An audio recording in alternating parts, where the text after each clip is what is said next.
जी, आपसे जो मैं चीज़ जानना चाहता हूँ कि पिछले साल जब ये सीएए का विरोध हो रहा था, कि एक तरफ तो जी, हम बात कर रहे हैं कि वहाँ पर हिंदुओं को प्रताड़ित किया जा रहा है। उनके पास एक ही पूरे संसार में सिर्फ़ एक ही भौगोलिक भाग है, एक ही देश है जहाँ वो आ सकते हैं।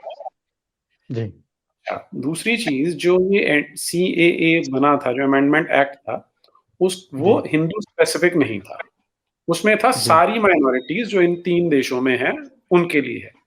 लेकिन जी, फिर भी हमने देखा कि ऐसे बहुत सारे क्रिश्चियन ग्रुप्स थे और कुछ जी, सो कॉल्ड सिख या सिख नेता कह लें, वो भी जी, एंटी सीएए प्रोटेस्ट में शामिल हो गए। अब ये जी, बड़ा बड़ा ही विचित्र सा लगता है, अगर आप कानून को पढ़ लेंगे और उनकी जो वो हाय-हाय कर रहे थे उसे देखेंगे। तो जी, इसके बारे में आम लोग, क्योंकि कुछ लोग हैं जो इसके बारे में भी नहीं जानते हैं, तो आप इसके बारे में थोड़ा प्रकाश डालें। जी।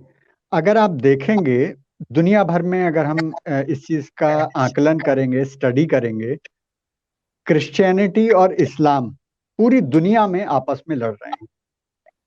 चाहे आप बोको हरम देख लीजिए, चाहे आप आईएसआईएस देख लीजिए, चाहे आप यूरोप में जो लोन वॉल्फ अटैक्स हो रहे हैं वो देख लीजिए, चाहे आप अमेरिका उपमहाद्वीप देख लीजिए, सब जगह क्रिश्चियनिटी और इस्लाम आपस में लड़ रहे हैं। भारत एक ऐसी अनोखी प्रयोगशाला है जहां पर क्रिश्चियनिटी और इस्लाम साथ मिलकर लड़ रहे हैं।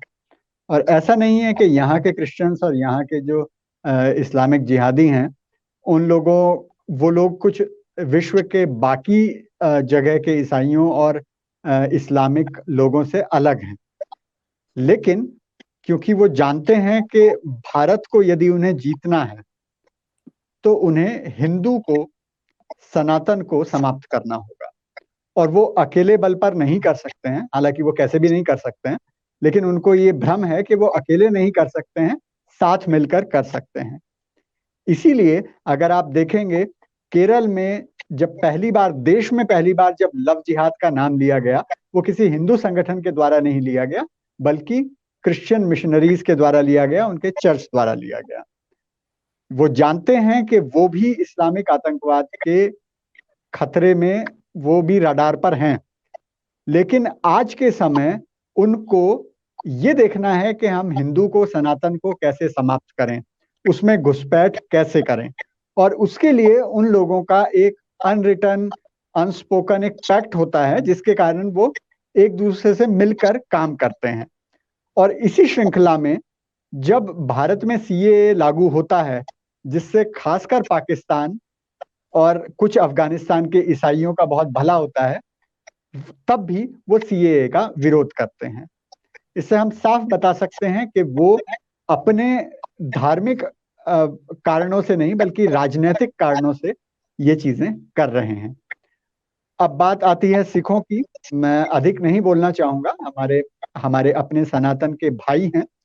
लेकिन हमने देखा है कि किस प्रकार से पाकिस्तान प्रायोजित और पाकिस्तान द्वारा पाले गए ऐसे लोग हैं जो कहीं इंग्लैंड में रह रहे हैं, कहीं कनाडा में रह रहे हैं और कहीं भारत में भी रह रहे हैं, जो जिनका सिखों से कोई वास्ता नहीं है, जिनका सिखों के वेलफेयर के का कोई इरादा नहीं है। पाकिस्तान में जब हमें सुनने को मिलता है कि बच्चियों का अपहरण हुआ और उनकी जबरदस्ती शादी कर दी, उनको मुस्लिम बनाकर, तो सबसे पहला टारगेट वहां पर सिख बच्चियां होती हैं। लेकिन ये जो तथाकथित सिखों के देवता हैं, इन लोगों को कभी भी पाकिस्तान में सिखों की प्लाइट नहीं दिखती है। अफगानिस्तान में हम देखते हैं कि गुरुद्वारे पर आतंकी हमला हो जाता है, जब कहीं चाहे सिखों को मार दिया जाता है। लेकिन इन तथाकथित जो योद्धा हैं, उनका कभी भी इस्लामिक आतंकवाद के प्रति कोई भी कड़ा रुख देखने को नहीं मिलता है। उन सिखों के प्रति, पाकिस्तान और अफगानिस्तान के जो सिख हैं, उनके प्रति कोई भी सहानुभूति देखने को मिलती नहीं है।